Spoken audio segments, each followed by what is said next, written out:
बिस्मिल्लाहिर्रहमानिर्रहीम। अस्सलाम वालेकुम नाज़रीन, आप यूट्यूब चैनल देख रहे हैं। मैं इमरान खान हूँ। पाकिस्तान तहरीक इंसाफ के तमाम समझदार लोग पाकिस्तान तहरीक इंसाफ की क़यादत को ये कह रहे हैं कि शहबाज शरीफ की ऑफ़र को पकड़ लें और शहबाज शरीफ ने जो एक डींग मार दी है या शहबाज शरीफ साहब ने जो बात कर दी है उनकी बात को पकड़ लें और अब इनको भागने मत दें।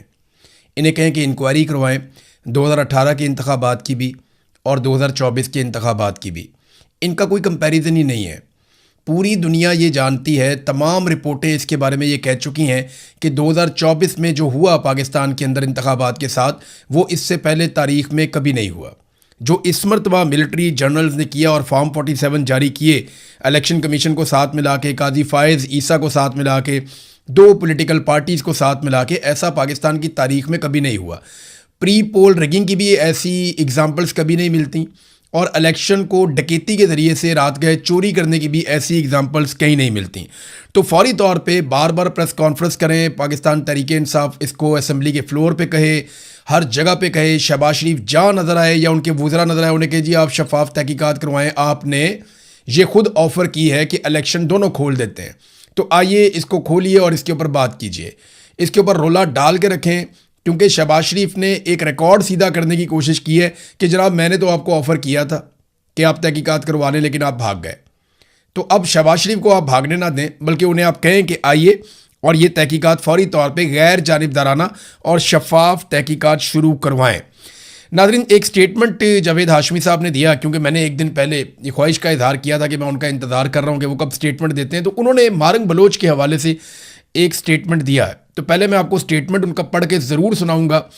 उन्होंने कहा जी मारंग बलोच को उम्र कैद की सज़ा हो जाना पाकिस्तान के साथ गद्दारी है, जैसे शेख मुजीब को अगरतला साजिश केस में सज़ा देना इस मुल्क के साथ गद्दारी थी। अयूब खान से लेकर आसिम मुनीर तक सब जर्नैलों ने पाकिस्तान में अलहदगी पसंदों को फ़रोग दिया है। गद्दार मारंग बलोच नहीं है, गद्दार तुम हो। एक आर्मी चीफ दुनिया के स्टेज पर हमारे मुल्क के वज़ीर आज़म की आईनी हैसियत को सानवी कर रहा है, यानी वो आगे आगे जा रहा है और वज़ीर आज़म पीछे पीछे जा रहा है।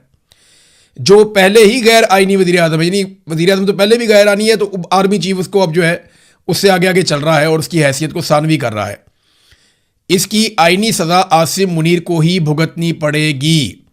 ये नादरीन जावेद हाशमी साहब का दो हवालों से ट्वीट है। एक तो मारंग बलोच के साथ जो ज़्यादती हुई, तारीखी हवाला भी उन्होंने दिया, और दूसरा उन्होंने कहा कि जो आसिम मुनीर इस वक्त पाकिस्तान में जमहूरियत के साथ कर रहे हैं और वो डिप्लोमेसी का काम कर रहे हैं जो उनके हलफ से मुतसादिम है, वो ये काम कर नहीं सकते।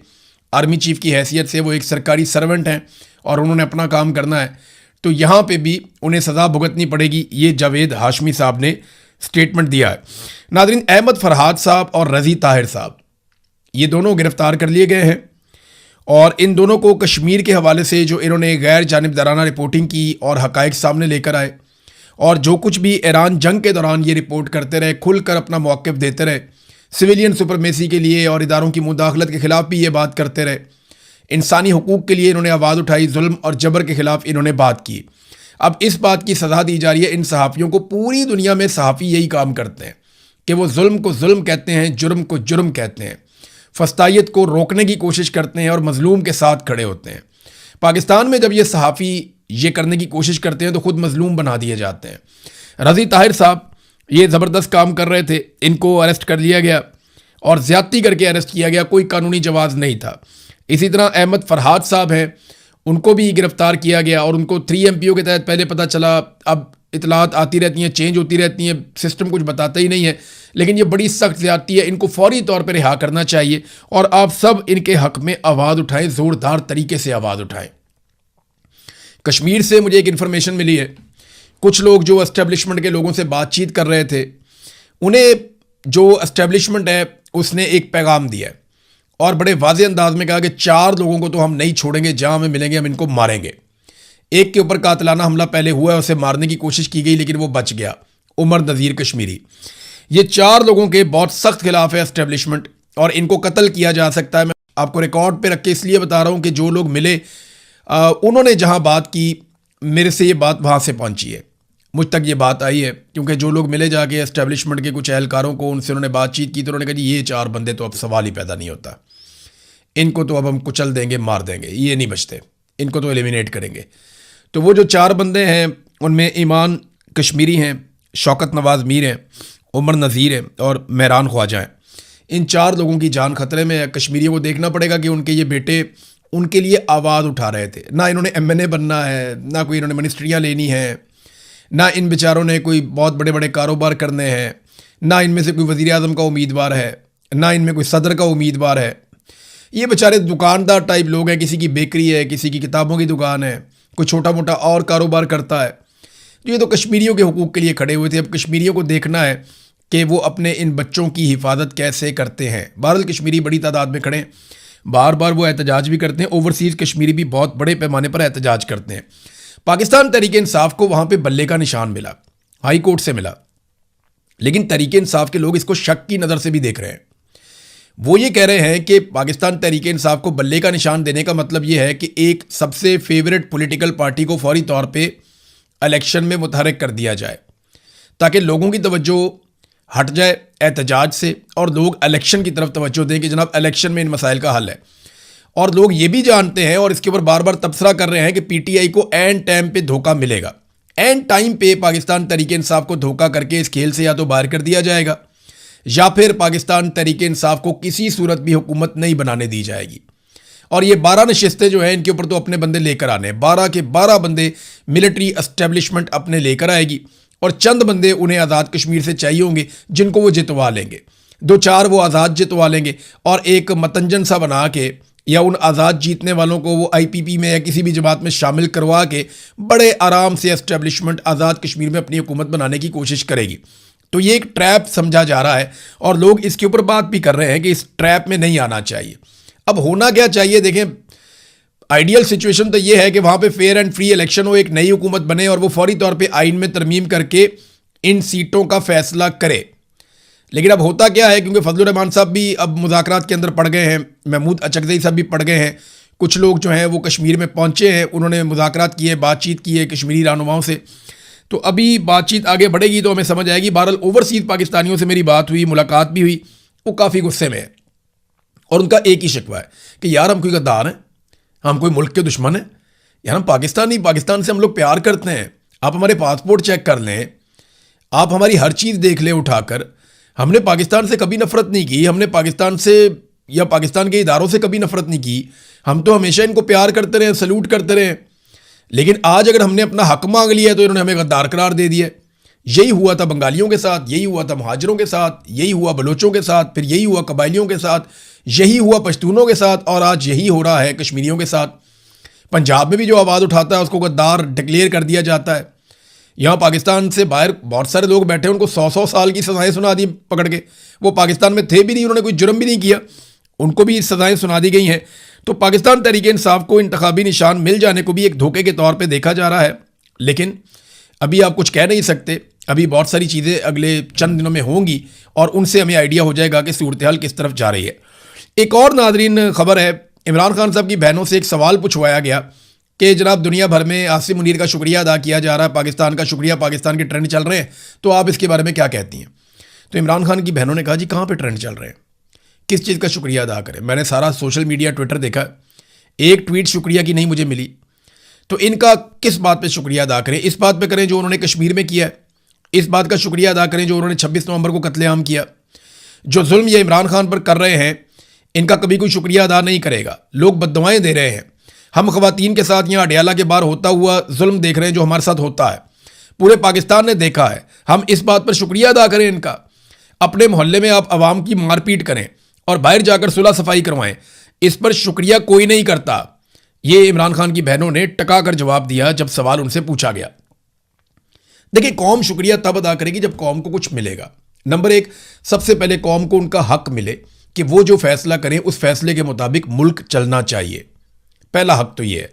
दूसरा, जो लोग मुल्क चला रहे हों वो इस नीयत के साथ चलाएं कि कौम आगे बढ़े, तरक्याती मंसूबे लगें, तरक्याती बजट ज़्यादा हो, लोगों की तनख्वाहों में इजाफा हो, लोगों की आमदन बढ़े, महंगाई कम हो, गुर्बत कम हो, बेरोज़गारी कम हो, बाहर से सरमायाकारी, ये सारी चीज़ें आप करेंगे तो लोग आपका शुक्रिया भी अदा कर सकते हैं। लेकिन उसके लिए आपको लिजिटिमेट गवर्नमेंट होना चाहिए। अगर आपकी हुकूमत ही जाली है तो आप जितने मर्जी अच्छे काम करें, जैसे हसीना वाजिद थी, उसकी जाली हुकूमत थी, वो बहुत अच्छे काम करती थी, लोगों ने उठा के बाहर फेंक दिया। तो लोगों को, एक तो हुकूमत लोगों की होनी चाहिए कि लोगों की बनाई हुई हुकूमत बैठी हो और फिर वो लोगों की खिदमत करे, तो फिर एक रिलेशन बनता है लोगों में और गवर्नमेंट के अंदर। यहां आसिम मुनीर साहब ने 2023 में ताजरों से एक मुलाकात की थी, जब ये गल्फ ममालिक के विजिट वगैरह कर रहे थे। तो उस वक्त आसिम मुनीर साहब ने कुछ दावे किए थे। एक फील्ड मार्शल, आसिम मुनीर उस वक्त नहीं थे फील्ड मार्शल, तो इन्होंने कहा था 1 साल के अंदर पाकिस्तान की इकॉनमी मुकम्मल तौर पर दुरुस्त हो जाएगी और पाकिस्तान तरक्की की मनाजिल तय कर जाएगा 1 साल के अंदर, और 1 साल बाद एक बिल्कुल डिफरेंट पाकिस्तान होगा। ये उन्होंने ताजरों से बातें करते हुए आसिम मुनीर साहब ने कहा था।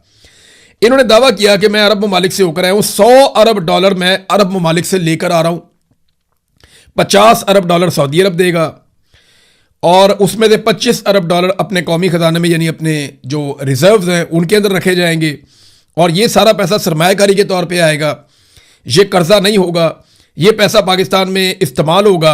लेकिन इसके बावजूद अभी तक आसिम मुनीर साहब ने जब ये बात की थी, अब 4 साल हो गए इस बात को, लगभग 3.5 साल, ₹1 की इन्वेस्टमेंट नहीं लेकर आए।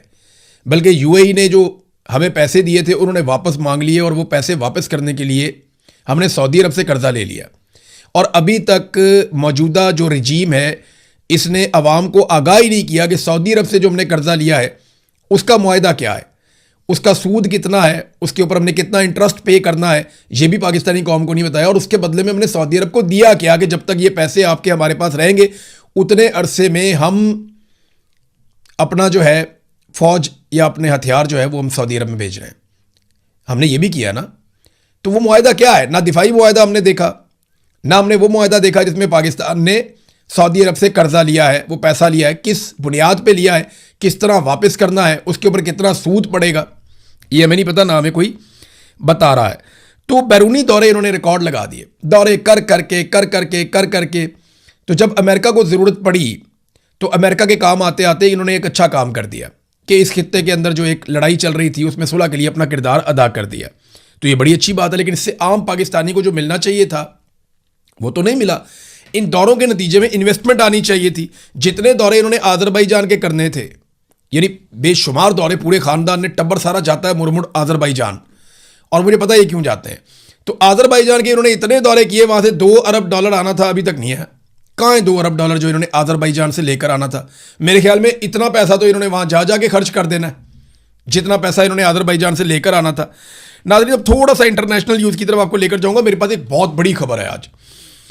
इंटरनेशनल ये चल रहा है कि ईरान ने फौरी तौर पे जो IAEA को मुआयना करवाना था वो अभी नहीं करवा रहे, और डोनाल्ड ट्रंप ने कहा मुझे भी कोई जल्दी नहीं है, ये टाइम आएगा तो ये चीज़ें हो जाएंगी। लेकिन मिसाइल प्रोग्राम का कोई तज़किरा मौजूद नहीं है इस मुआहदे में। ये ईरानी सदर पाकिस्तान आए हुए, उन्होंने यहाँ पे कहा, और शहबाज शरीफ ने भी इसकी तायीद की कि ईरान का जो मिसाइल प्रोग्राम है उसका कहीं पे कोई तज़किरा नहीं है। और ईरानी जो सदर है उन्होंने एक बात की, उन्होंने कहा जी हमारा जो मिसाइल प्रोग्राम है ना, इस प्रोग्राम की वजह से हमें ये सारी कामयाबी मिली है। यानी हमारे पास अगर मिसाइल ना होते जो कि हम अपने दिफा के लिए बनाए हैं, तो इसराइल और अमेरिका ईरान को इसी तरह तहस नहस कर देते जैसे उन्होंने गजा को तहस नहस किया है। और वो बूढ़ों या बच्चों पर किसी पर रहम ना करते, वो इंसानी हकूक़ की बात करते हैं। ये एक बहुत बड़ा झूठ है। अगर हम अपना दिफा ना कर सकते तो वो यकीनन हमारे मुल्क पर कोई रहम ना दिखाते और हमारी ताकत को तबाह कर देते। इसलिए हम किसी भी सूरत में अपनी दिफाई सलाहियतों पर कभी कोई मुज़ाकरात नहीं करेंगे। तो शहबाज शरीफ साहब ने कहा बैलिस्टिक मिसाइल तो दुनिया के मुल्कों के पास है, अगर ईरान के पास भी है तो इससे कोई प्रॉब्लम नहीं है, और ये मुआहदे का हिस्सा नहीं है। ये ईरान ने बड़ा कैटेगोरिकली, बड़ा क्लियरली उसने कह दिया है। एक नादरीन खबर आई है ऐसी अमेरिका से कि वहाँ भूचाल मचा हुआ है और हड़बड़ाहट मची हुई है कि ये क्या खबर है। मसला ये हुआ है कि अमरीकी तैयारे का एक पायलट, आपको याद होगा, वो गिर गया था ईरान में, जिसको निकालने के लिए बहुत बड़ा ऑपरेशन अमेरिकन ने किया था। उसका तैयारा गिरा तो उसने इजेक्ट किया अपने आप को और वो ईरान की सरजमीन पे उतर गया। उसने ये बताया कि जब मैं अपने तैयारे से बाहर निकल रहा था तो मैंने ईरानी ड्रोन्स के एक गौल को देखा जो एक साथ मिलकर जेली फिश की तरह मुशाबत रखते हुए फॉर्मेशन में हरकत करने का मतलब यह कि हर ड्रोन दूसरे ड्रोन के साथ कनेक्टेड था। यानी उन्होंने हवा में जो शक्ल बनाई हुई थी वो एक मूवमेंट कर रहे थे और वो सिंक्रोनाइज थे एक दूसरे के साथ। उन सब ड्रोन्स की जो हरकत थी वो एक दूसरे के साथ कनेक्टेड थे, एक दूसरे के साथ फॉर्मेशन में हरकत कर रहे थे। फॉर्मेशन ये कहते हैं जैसे फौज चलती है ना, तो उन्हें पता है फॉर्मेशन क्या होनी चाहिए। कभी आपने देखा होगा स्टेडियम के अंदर तो लोग बहुत सारी शक्लें बनाते हैं, यानी नीचे परेड कर रहे होते हैं, अचानक से डी लिखा जाता है, अचानक से एफ लिखा जाता है, अचानक से कोई नाम लिख देते हैं, कोई परचम बना देते हैं, कोई फूल बना देते हैं। वो इस तरह के मुजाहरे करते हैं ना ग्राउंड के अंदर, जब आप देखते हैं स्टेडियम में। ये इसी तरह ड्रोन फॉर्मेशन के अंदर जा रहे थे। अब ईरान में अगर ये सलाहियत है तो अमरीकी इंटेलिजेंस जो है उसके अंदर एक नई बहस छिड़ गई है कि अगर ईरान ये कर सकता है और इस नामालूम ड्रोन सलाहियत को वो हासिल कर चुका है तो फिर बहुत बड़ी मुसीबत बन जाएगी। वो इस बात की तहकीकात कर रहे हैं कि या तो ये पायलट की कोई गलतफहमी है, वो ज़ख्मी था और वो नहीं समझ पाया, और अगर वो दुरुस्त समझ पाया और उसने वही चीज़ देखी है जो वो बता रहा है, तो इसका मतलब ये है कि बहुत जदीद मशीन ईरान तैयार कर चुका है जो मुस्तकबिल में बहुत मुश्किल से ही कोई कंट्रोल कर पाएगा कि एक फॉर्मेशन के अंदर ड्रोन्स हरकत कर रहे हैं। चाइना के पास इस किस्म की टेक्नोलॉजी है, वो ड्रोन्स के साथ कुछ आजकल फ़िज़ाई शोज़ वगैरह भी करते हैं, इस तरह की चीज़ें करते हैं, लेकिन वो छोटे ड्रोन्स होते हैं। ये जो खुदकुश ड्रोन्स हैं, अगर वो इस तरह मूव कर रहे हैं तो ये एक बड़ी मुसीबत बन जाएगी। नाज़रीन, दुनिया का सबसे ताकतवर कंप्यूटर, इसे सुपर कंप्यूटर कहते हैं। ये कितना ताकतवर है मैं आपको थोड़ा सा बता देता हूँ, और मैं आपको ये बताता हूँ कि ये कंप्यूटर चाइना ने बना लिया है। दुनिया का जो इससे पहले सबसे ताकतवर कंप्यूटर था वो अमेरिका के पास था। अमेरिका के पास हमेशा से दुनिया का सबसे ताकतवर कंप्यूटर था, और चाइना ने इससे पहले 2017 में एक सुपर कंप्यूटर बनाया था, लेकिन चाइना ने उसमें बहुत सारा सामान चाइना के बाहर से मंगा के लगाया हुआ था। आज जो चाइना ने अपना सुपर कंप्यूटर बनाया है वो सारा का सारा कंप्यूटर चाइना ने अपने मुल्क में तैयार किया है, तो वो खुद कफील हो गया मुकम्मल तौर पे, और उसने दुनिया का सबसे कामयाब और सबसे तेज़ और नंबर 1 सुपर कंप्यूटर बना दिया है। दुनिया में 500 जो टॉप के सुपर कंप्यूटर हैं उनमें अब अमेरिका दूसरे नंबर पे चला गया। अमेरिका का जो सुपर कंप्यूटर है उसकी जो रफ्तार है वो है जनाब 1.8 एक्सा फ्लॉप्स। ये एक्सा फ्लॉप्स क्या है ये मैं आपको भी बताता हूं। ये उसकी रफ्तार है अमेरिकन कंप्यूटर की, जिसका नाम है एल कैप्टन। 1.8 इसकी रफ्तार थी। और अब जो चीन ने नया सुपर कंप्यूटर बनाया है इसका नाम है लाइन शाइन। इसकी जो रफ्तार है वो 2.2 है, यानी 1.8 से ज़्यादा 2.2 इसकी रफ्तार है। 1.8 exa flops America, 2.2 exa flops China, लाइन शाइन।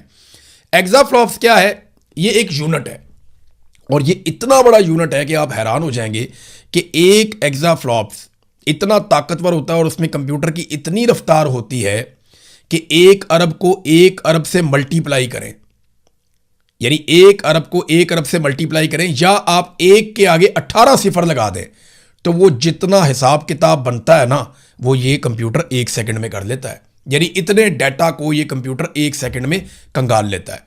पूरी दुनिया का जितना रिकॉर्ड आज तक कंप्यूटर्स के अंदर गया है ना, ये सुपर कंप्यूटर चंद सेकंड्स के अंदर उसका मुआयना कर लेता है। ये इतना तेज कंप्यूटर है कि दुनिया में आने वाले वक्त में क्या होने लगा ये बेहतरीन एनालिसिस करता है। नए कंप्यूटर्स किस तरह बनने चाहिए, कौन सी चिप्स लगनी चाहिए, कौन सी धातें इस्तेमाल होनी चाहिए, ये उसका एनालिसिस भी मिनटों में करके बता देता है। नए आर्टिफिशियल इंटेलिजेंस के टूल्स कैसे बनने चाहिए और उनको किस तरीके से काम करना चाहिए ये भी बता देता है। मौसमी हालात का कई सालों का, दहाइयों का डाटा निकालकर ये सामने रख देता है कि तूफान कब आएंगे, जलजले कब आएंगे। ये साइंसी तहकीकात के अंदर टॉप क्लास काम करता है। और अमेरिका ने तो अपना जो एटॉमिक सारा सिस्टम है वो सुपर कंप्यूटर के साथ जोड़ा हुआ है। तो चाइना सुपर कंप्यूटर की दौड़ में दुनिया का नंबर 1 मुल्क बन गया, उसने अमेरिका को पीछे छोड़ दिया। 1.8 एक्साफ्लॉप्स अमेरिका, जबकि 2.2 एक्साफ्लॉप्स चाइना। और मैंने आपको बताया कि ये 1 एक्साफ्लॉप्स इतना तेज है कि 1 अरब को 1 अरब से मल्टीप्लाई करें तो इतने बड़े डाटा का ये हिसाब किताब कर लेता है 1 सेकंड के अंदर। और ये एक नहीं है, ये 2.2 एक्साफ्लॉप्स है। अब तक के लिए इतने ही। अपना ख्याल रखिएगा, अपने चैनल का भी। अल्लाह हाफिज़।